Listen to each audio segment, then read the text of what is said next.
You're listening to the smartest guys in marketing, the best show on the planet for client businesses to learn about traffic, funnels, sales, conversions, and marketing coolness. Chris and Taylor are the founders of Traffic and Funnels, a digital marketing consultancy helping you get paid clients from cold traffic daily. Now, here are your hosts, Chris and Taylor. Yo, what's up, everybody? Welcome to another glorious podcast episode with your hosts, Gandalf White and Legolas of the Forest. I thought I did pretty good on that, actually. That was impressive, man. We've been busy bees over here at Traffic and Funnels, just pollinating the earth with our goodness. How about that? You like that one? Yeah, that was good. So excited to help you blossom into whatever you are called to be. And we got a great topic.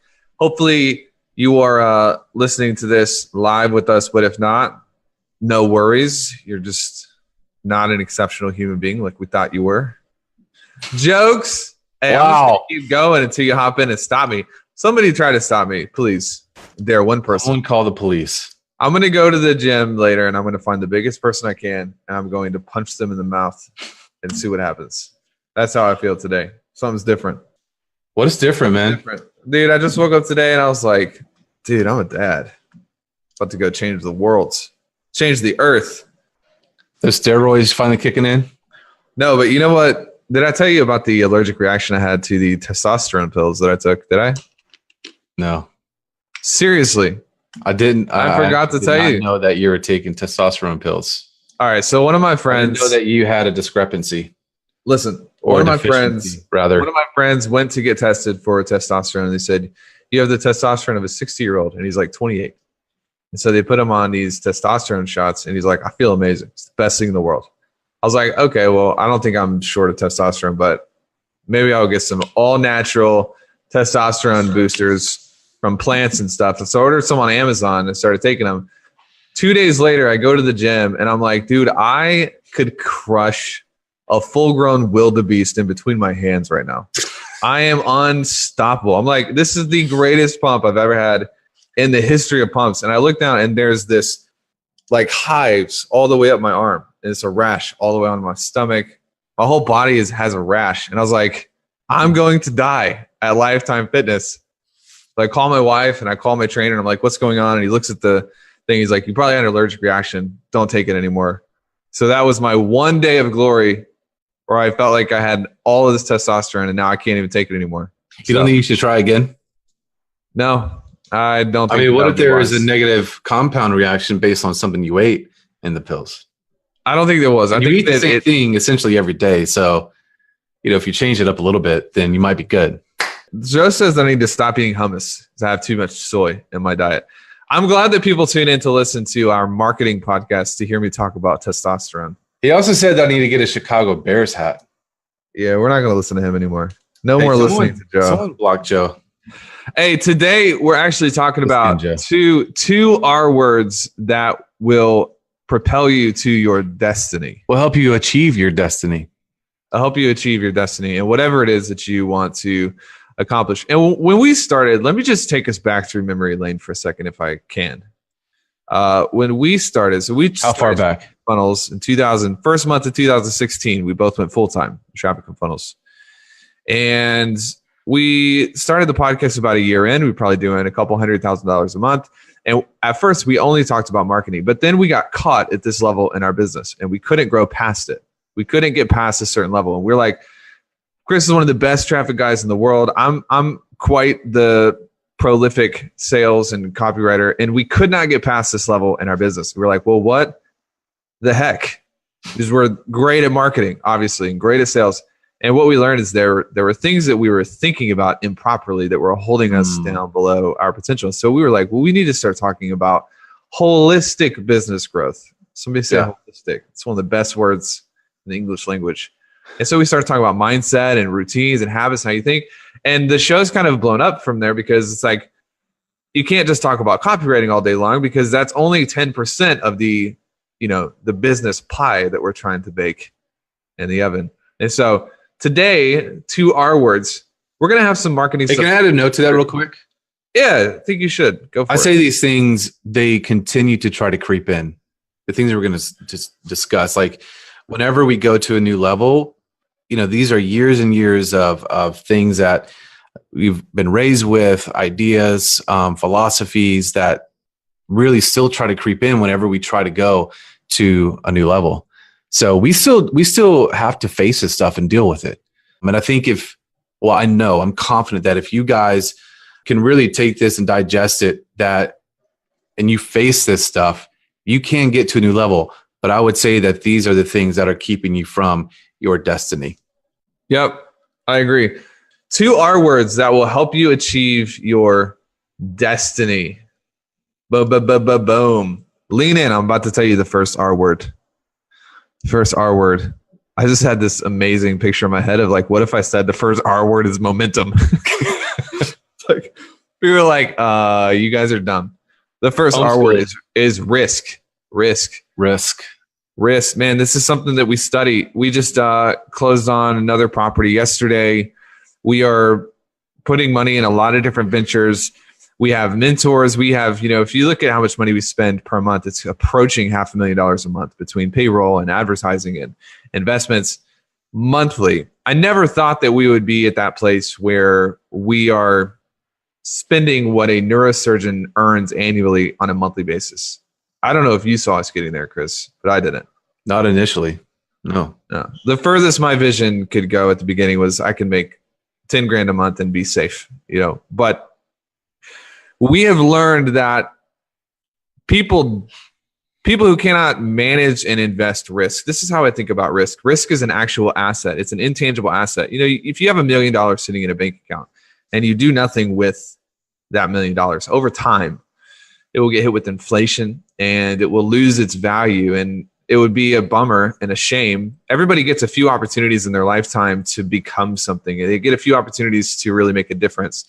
Mm-hmm. And you don't want to be that person who sits locked up in fear and can't really invest the opportunities that they're given. And so the way we think about risk is we always want to be investing a portion of risk every single month, because we're not going to win 10 out of 10, but what if we win 2 out of 10 and those 2 out of 10 things propel us?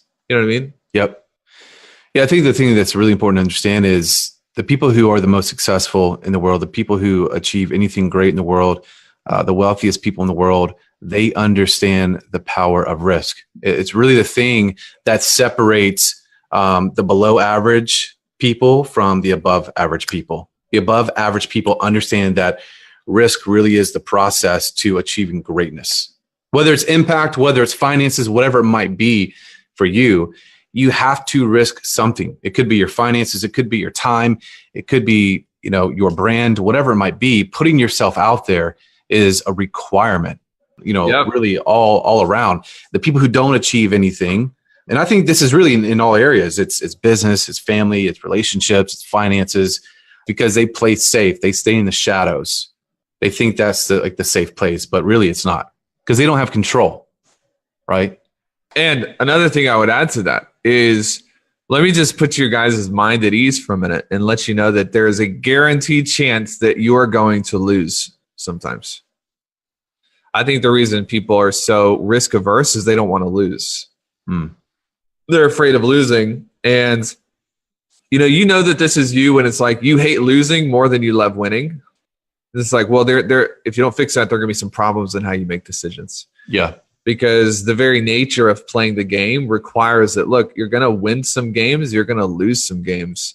And I think that if you understand that going in, you want to be an adult, you want to be able to look at the situation, but then you can't be waiting for that 100% guarantee all the time. Because if that's you, what happens is you'll never make decisions and you don't actually deserve to win. Mm-hmm. We've lost a lot. It's the proper mentality. And I think when looking at maybe investing into ads or investing into a mentor, the people have the wrong perception of what they're doing. They don't see it as an investment, right? Like that $10,000 or $100,000 or whatever it might be. They see just the mass potential to lose that money. That's what they hold on to, versus the reward of making that investment, that risk work. which is going to be way greater than your potential loss. And the way we view it, we don't ever view it as a loss. It's always an investment, right? Whether we get time back or it's information that we learned that we didn't know before, that we can take and pivot that and really compound our investment. Yeah. One of the biggest investments we've ever made into a mentor was $120,000. And we made the decision in about 5 minutes. And I don't know if you remember this conversation, but I was at the gym. I remember it. Clear as day. I don't know where you were. You're probably out in the woods somewhere smoking pot. No, dude. I was actually at like a supply store. It was in, I think, August. I was I was in my car. I was buying a trailer for the back of my car because we were going to the beach for my back of your car, my Yukon, my vehicle, my vehicle. Nice. So we had this conversation. It was $120,000 we were about to invest in this person, and that was the conversation we had. And it's important that you don't just compare everybody wants to compare the risk of losing, but nobody wants to compare the risk of not getting in the game. What if you could have won? That opportunity cost is a real deal. And remember we talked about, here are the odds that we'll make this money back. And if we don't make it back monetarily, we know we'll make it back through a skill set that we can then go use and make it back in another area. And the words that came out of my mouth were like, let's just go ahead and do it before we change our minds. Because I know the nature of, like, I'm a normal human. You're a normal human. And even us at the level that we're playing, if we're not careful, we will walk ourselves back out of opportunities if we only focus on the risk of losing. Yep. And people don't do this enough. There are two coins to every single situation that you find yourself in. The first is you move forward and it doesn't work out. There is a risk there. There's always a risk there. But the second is, what are the chances of you being able to accomplish your goal, your income, et cetera, if you don't move forward? There's a risk there. And most of the times, if you actually do your due diligence here, the risk of you getting to the end of your life and having all of this regret because you never did anything, that's a far greater risk than moving forward and losing 2, but winning 5. Yeah.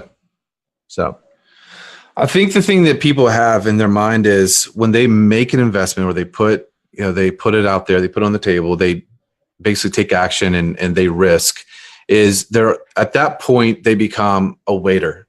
They wait for that investment to come back versus seeking how to make sure that investment or that risk really yields the return that they want.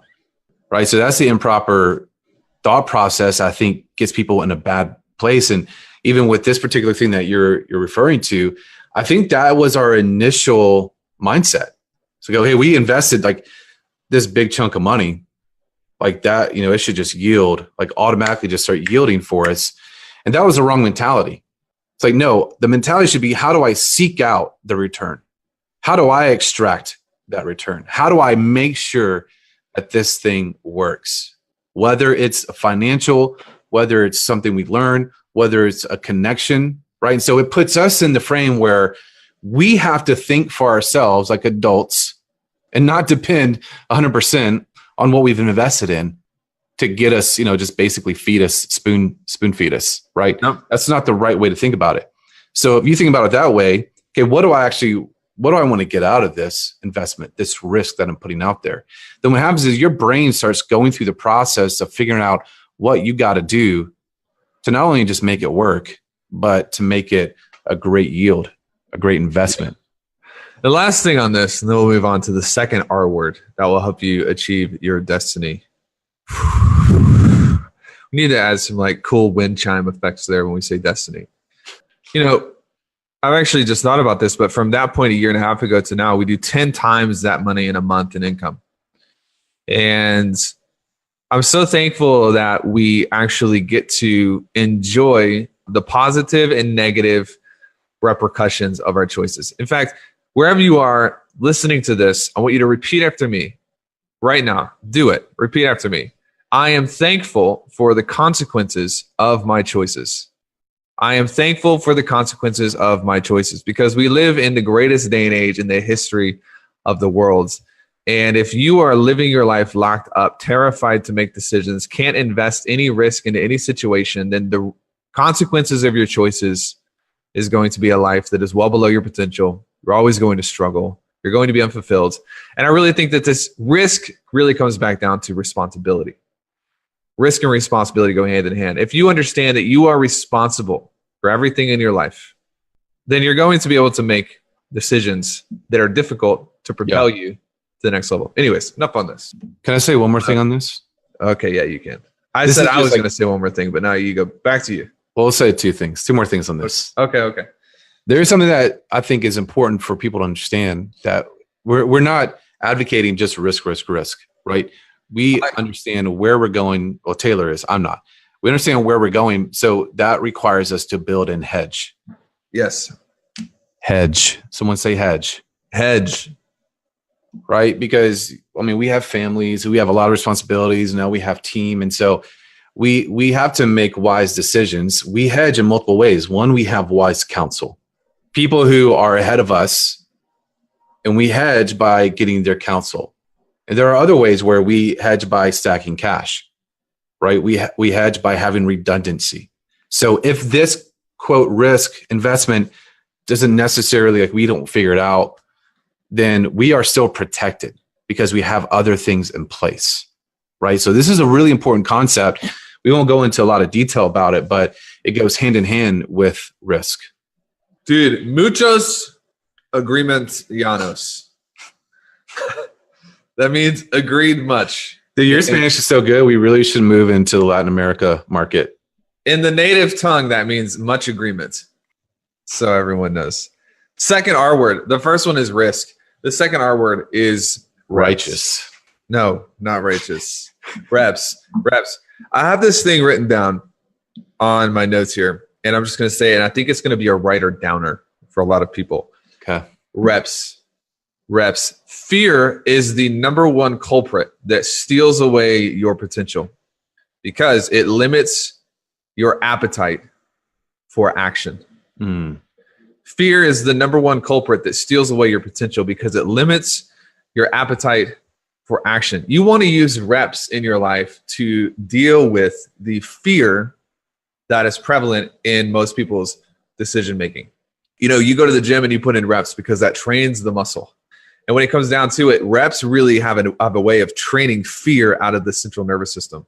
If you are afraid of, maybe you're afraid of risking money. Well, what you need to do is actually find a couple small investments that you can risk some money. If you're afraid of risking time, go serve someone else.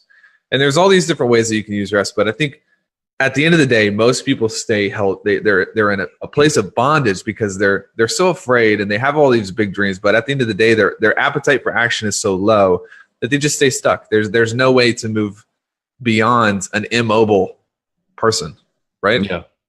So do you have something that where you see people really miss this? Like, is there a similarity or a consistent place where people just are held by fear?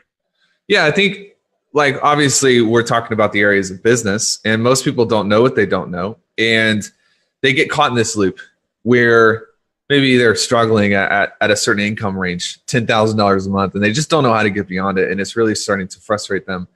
But they can't move forward because they don't intellectually know what they don't know, but they're never going to know until they move forward, but they can't move forward until they know. And it creates this barrier where people just begin to spin around. And you can also change out the word action for progress, because I get the sense that some people who are locked up in fear continue doing the same things that haven't worked for 10 years, but they're doing stuff, but there's no progress there. In their wheels. Yeah, they're spinning their wheels. And it all comes back down to, typically people have a lot of fear and they cannot move forward until they eradicate the fear, but they're trying to deal with fear intellectually. And the best way to deal with fear is not necessarily to outthink your way through it. It's to jump off the freaking cliff and back yourself into a position where your body responds via self-preservation. And this is the story of Eric Page. This is the story of Steve Jobs. This is the story of Rockefeller. This is the story of Elon Musk. They all do this because they understand that if a car is moving, you can easily turn the steering wheel. But if it's not moving, you're not going to move that. And we do this all the time, dude. We just signed this 7-figure office deal. We are depleting our accounts as fast as we can, putting into real estate. Man, I'm not going to leave our appetite for movement up to chance. Right. We're going to back ourselves in. You know what I mean? Just moving forward. All the time. Yeah. You talk about Rockefeller and all these guys. I mean, I felt that fear when I was jumping off that ship in Turks and Caicos. Dude, just like Rockefeller. You and Rockefeller are kindred spirits. Basically, we're bosom buddies. But you did it anyways. I did it. Point. And it's interesting. We were in California last year, this cool location outside of Yosemite. I think it was Yosemite. But there was this rock in this kind of lake thing. And it was pretty high. It was about 30 feet up. And there was this lady who just she kept thinking about it. And she just couldn't do it. Eventually she got down. Like she didn't jump off the rock. I think a lot of people operate that way. They just look at the view instead of just jumping. Yeah. Right. Or even having someone help push them off. It becomes this thing where their fear just takes over and they just have to figure out how to climb down. And they never do anything. Dude, man, I love that you use the example of jumping off of the boat in Turks and Caicos, because it doesn't always have to be this, it doesn't always have to be $1 million check to a startup. Right. Most of the time, the reason that people are locked up in fear in the big things is because they let fear dictate them in the small things. Ooh. But that's a quotable. That's a quotable. Open up your Bibles right now no, I'm just kidding. And it works both ways, because, when this is why cold showers and different things that you don't want to do, like there are certain things in your life that your body just screams against. Like I would rather die than take a cold shower. Like I think I would actually rather die. It depends on the way that I go. Like if it's going to be burned alive, I'd rather take a cold shower. Man, if it's just going to be like a shot or something, give me the shot, But, being halfway serious and kidding, there are certain things that that you don't want to do, and you don't want to do them so bad that you'll just talk yourself out of them. If you can get mastery over those little areas, it will transfer into the big things. And that's the only reason that we're like, man, when we see an opportunity, we know there's an opportunity. We're like, let's do it before we change our minds. Because the most damaging thing for us, the biggest risk for us, is that we let our intellects take over and talk ourselves off the cliff. And it's like, no. We're just going to, like a baby bird, I'm going to jump out of that nest. And we're either figure out how to fly or we're going to have a really hard time landing.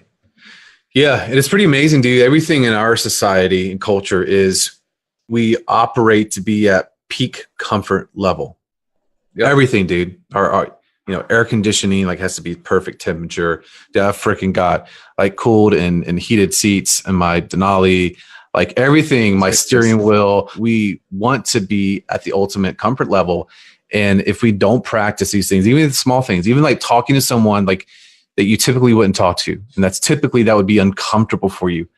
Even just those little exercises are going to help build that muscle to where when you come to the bigger things, it's going to build momentum for you. When it comes to a point where you need to spend money on Facebook ads or YouTube ads or hire a mentor or whatever it might be, you're going to have that muscle built up instead of just being in that vein of ultimate comfort, like AC, just everything conditioned perfectly. The food you want, the dessert you want, everything to serve your pleasure buttons. Got to get out of that. You got to practice that stuff. I don't do cold showers, but I do cold baths. Might be worse. I don't think it's worse, but this is an interesting topic because this is so biological and so evolutionary, where for the longest time, the way that you survive is to optimize everything for safety. Yeah. And we haven't ever gotten over that as a people. We are still, you find people that are still optimizing their entire existence for safety. They just want to stay inside the fence because that fence will protect them from predators. It's you listen to this and you're like, well, nobody's really thinking that. Well, no, not consciously, but you realize that the way that your instincts are designed is optimization for safety, not optimization for progress. And that's why it's so dangerous when people get caught in this intellectual trap, because your brain it literally doesn't give a shit about your progress. It cares about your safety. And you got to be careful when you consult. If there's somebody who has done what I've done and they've been where I want to go, I'm going to trust them over my own intellect 10 times out of 10. My brain is not designed to give me what I want. It's designed to keep me from getting eaten alive by a cougar And I'm not going to trust that at the end of the day. I'm going to trust the person who has been there and who can tell me how to get there. So interesting topics of the day, I would say. Basically, don't trust yourself. Don't trust yourself, and don't try to make any big decisions when Game of Thrones is on, because it's compromising my ability to think at the moment. Do something you're not comfortable with. It might be eating a food that, is new. It might be talking to someone that you don't typically talk to. It might be dropping down 10 grand into a mentor. It might be investing some of your money into an ad, like whatever it is. Do something that's uncomfortable for you. Eat some mushrooms. It's probably the most uncomfortable thing I can think of off the top of my head. No, that sounds terrible. Did you know that they have studies now that if you eat 2 cups of mushrooms a week, it lowers your chances of Alzheimer's by 90%. This is the problem with first order, second order, third order consequence. The last thing Taylor wants to do is eat 2 cups of mushrooms. But I'd rather do that than have Alzheimer's and dementia. So let's all make decisions based on the second order consequence. Sound good? Oh, gosh. Is there not anything else that can help? Exercise can help. Okay. Primarily. Dude, there's this really good book called The Plant Paradox, and I am reading it right now. And plants are not actually as good for us as we thought they were. Anyways. Well, good stuff. Well, this kind of just went off somewhere else. All right. Guys. All right. So the 2 R's, risk, reps, righteousness. Reps. Risky reps. You want to take risky reps. Put them together. What do you get? Get a synergy pie. What do you get? All right. Adios, everybody. Peace.